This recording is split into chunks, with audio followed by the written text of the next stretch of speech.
How to participate in events in solo leveling Arise. First of all, open the game on your device and wait for the main lobby screen to load completely. Next, look for the events icon usually located on the top right of the screen.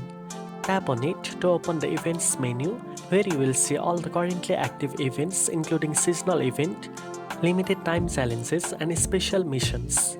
Browse through the list and select the event you want to participate in.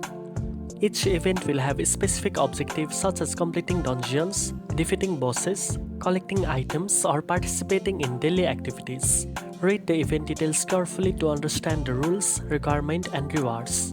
Once you know what to do, start completing the event tasks. Make sure to track your progress in the event menu as most events have multiple stages or milestones. Completing event tasks will earn you exclusive reward, experience points, gold, and sometimes rare items or characters.